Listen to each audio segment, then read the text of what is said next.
Hey there, AP World History students. My name is Luis Silva, and today we're looking at AP World History, the River Valley civilizations of Indus River and also Han China. Very important topics in AP World History. Please do not forget to subscribe to this channel. Do not forget to like this video, and do not forget to share this video so that we can help out more students.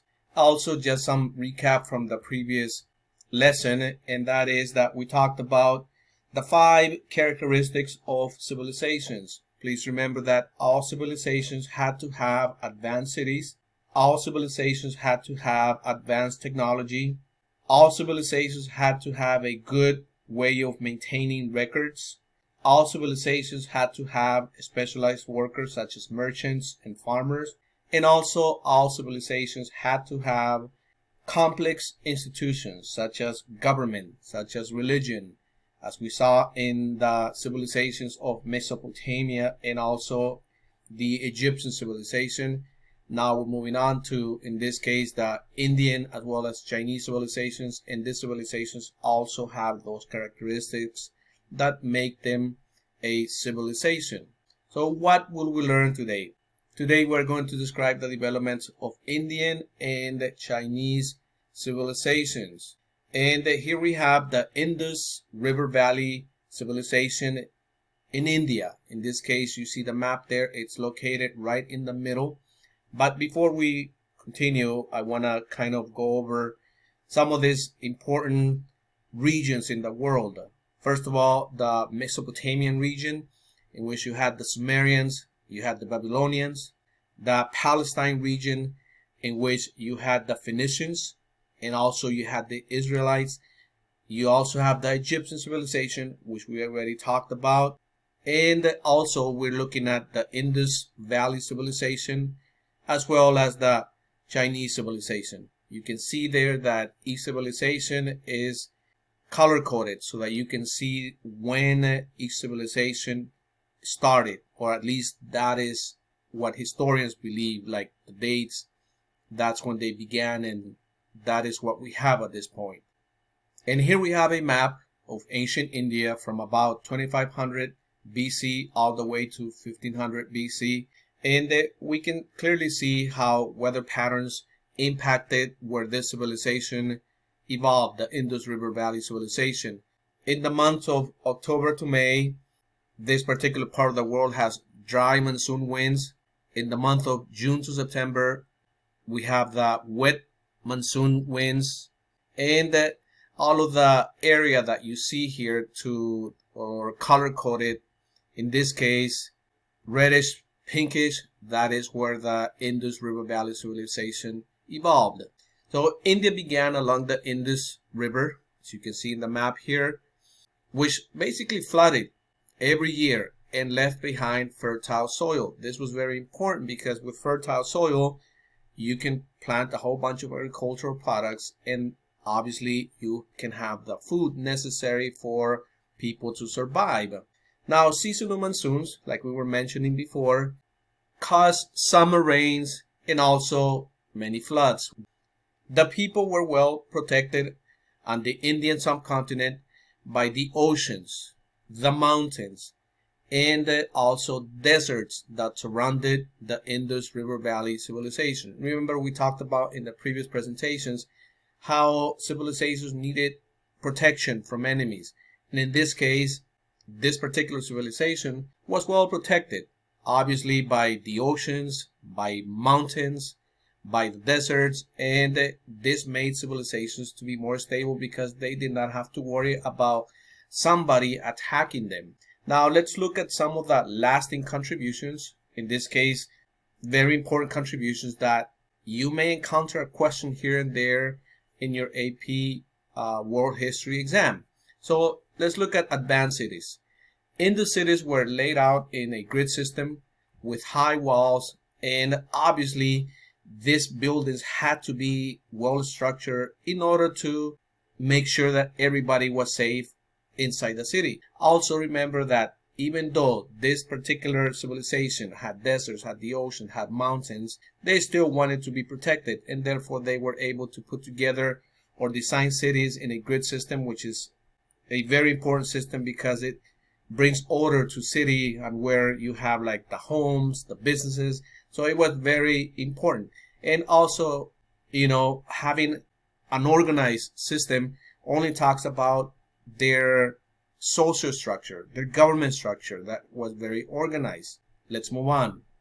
Now, in terms of specialized workers, Indian society was divided by the caste system. I don't know if you heard about it, but we're going to be talking a little bit about this. Now, the caste system divided people based on their purity in Hinduism. If you can see here, we have, this is basically the caste system, the pyramid of the caste system. On top, we have the Brahmins. Then underneath them, you had the Kshatriyas. Underneath them, you had the Vaishyas. Underneath them, you had the Shudras. And lastly, you have the Dalit, or Dalit, as some people may call it. Very important, again, way of dividing society. And each society here had a role to play. For example, the Brahmins were like the priests and academics. Underneath them, you had the Kshatriya, which were warriors and kings. Underneath them, you had the Vaishyas, which basically was the business community. Underneath that, you had the Shudras, which were servants, subordinates to Vaishyas, and also Brahmins. And underneath that, you had what we call the untouchables. Do all the lower order work, and they were like subordinate to everybody. So this was the way that society was structured. Now, in terms of government, little is known about Indus government, other than that they were ruled by kings. But like I was mentioning before, the fact that you had a city well designed, well structured in a grid system, that spoke very highly about the government. So that means that the government knew what they were doing, and therefore they designed cities in such a way that it was easy for people to find a living spot. It was easy for people to be organized. Very important contributions to world history. Now, in terms of contributions with religion, they believed in a polytheistic religion called Hinduism. Hindus believe that one soul is reborn until moksha is achieved, or in this case, reincarnation. Moksha, enlightenment or nirvana, is the spiritual release from human form, which is something that they believed deeply and still believe in many of these ideas and concepts. A soul's karma, good or bad deeds, will definitely have an impact in reincarnation, meaning that if you were a bad person, well, when it came time to reincarnation, you may end up paying the price by being born in something that you will not be so comfortable with. And this is basically the contributions that the Indian people in the Indus River Valley civilization made a big emphasis on, or put a big emphasis on. Now, in terms of writing, Indus writing has not been fully translated, so much of Indus life is still a mystery. By the way, you have here an image of this form of writing, and even today, historians and other scholars are trying to figure out what the writing means, as writing contained about 400 symbols that were both pictogram and phonetic characters. So it's kind of hard. It is actually really hard for people to decipher this, for people to understand what it's being said through the symbols and the characters that are being displayed. It's just hard, and scholars have not been able to find the true meaning of all of the characters. In terms of technology, they were very advanced. They had, in this case, advanced plumbing. Most houses had toilets and private bathrooms, which connected to an underground sewer system. Again, this is nowadays, we may see this as, we have a toilet at home, everywhere you go to a hotel, there's toilets. But this is something new around this time. And it's a big contribution in terms of technology. And also this speaks highly about the way that society was structured, the way that government function. And, we have to admire this. And please remember all of this information for your AP exam because it's extremely relevant. Here we have an image of a standard oven baked brick. Again, this may not seem like something really big now for us because we know how this is done nowadays, but during this time, this is considered to be a highly technological innovation, designing bricks that would be strong and would make the lives of people easier as they would have a shelter, a home, a place, well structured, well designed. Now, one of the most impressive technologies of the Indus people was their extensive and modern looking plumbing system. Almost every house in Indus cities had private bathrooms and toilets.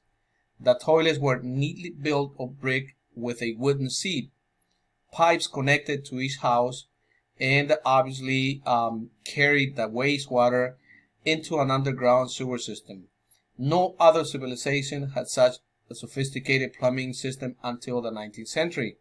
In addition, the Indus people built standard oven-baked bricks, unlike the irregular mud bricks of Mesopotamia. So this is a compare and contrast situation. Now moving on to China. You can see there that Chinese civilization also is very important in terms of your AP World History exam. And let's see what they were all about.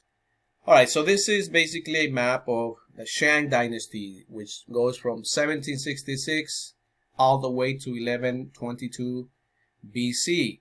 You see there the color-coded reddish, brownish area.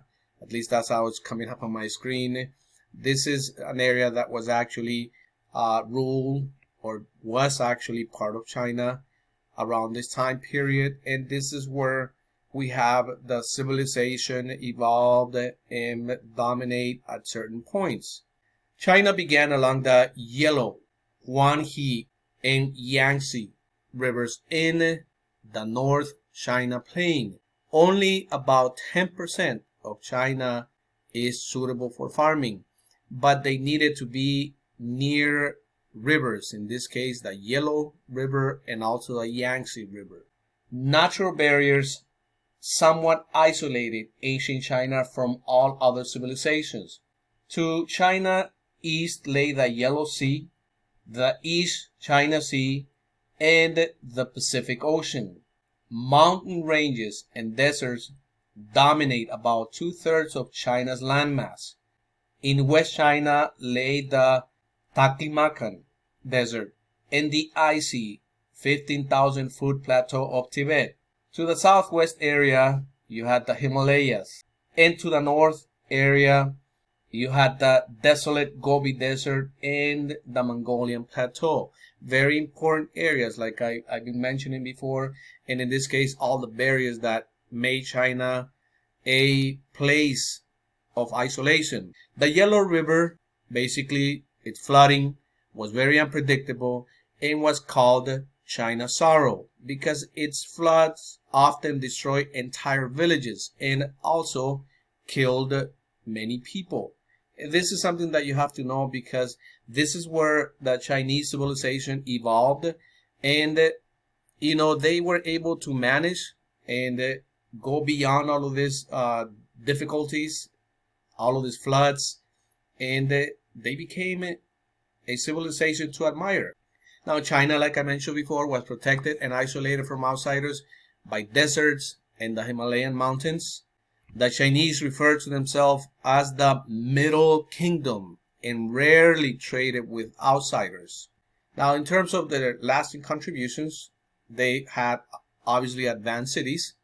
Like other river valley civilizations, cities in China had high walls for protection, but Chinese buildings were made of wood rather than brick or stone. This is a big difference versus the other civilizations that their homes, their buildings were basically made of brick or stones. In this case, China was different.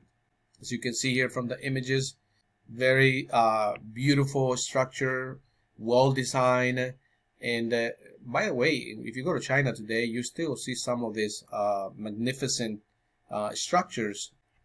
Now, in terms of specialized workers, here we have like a pyramid, and you see how every person in this particular society had a place.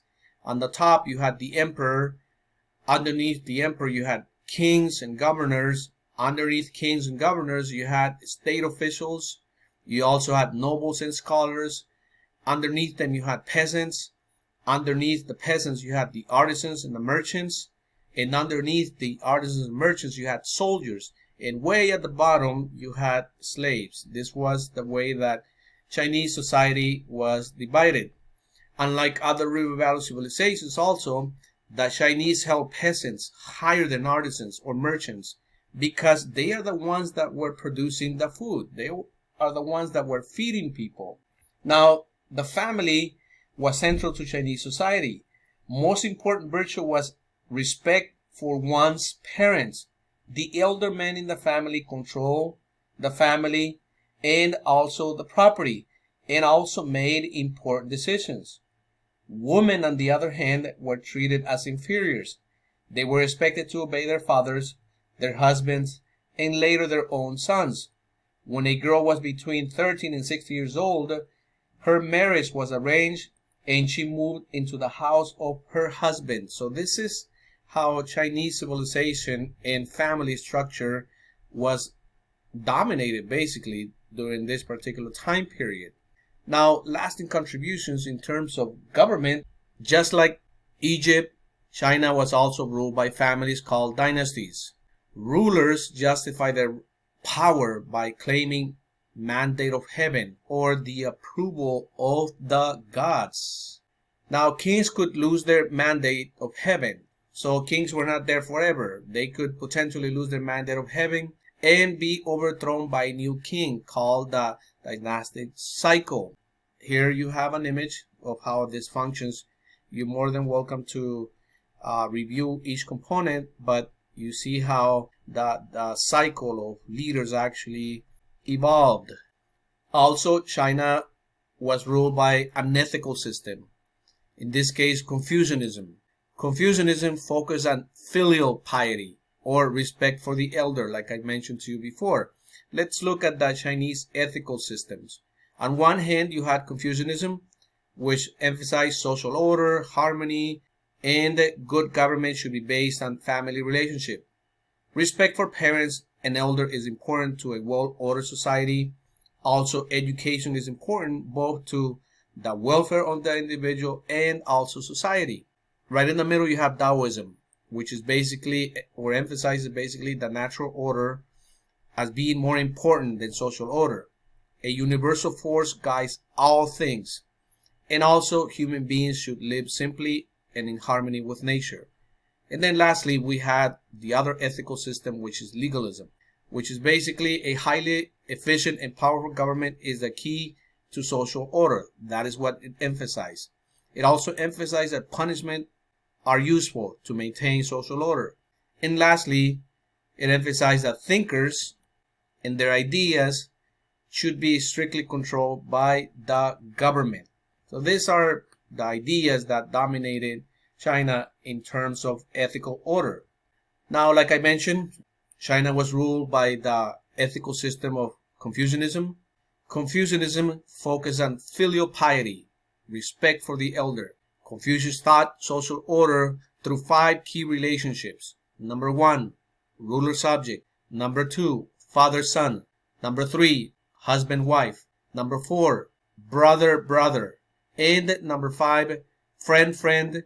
These ideas were written down and were followed through by Chinese society. Let's move on.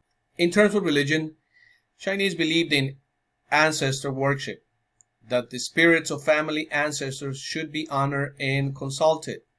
As you can see here, it's a big deal. Even today, modern day China, you still have this set of beliefs. In terms of writing, like hieroglyphics, Chinese characters stood for sounds, but the 10,000 characters made it hard to learn to write. As you can see here on the picture at the bottom, you see that it's not an easy language. So many symbols to learn.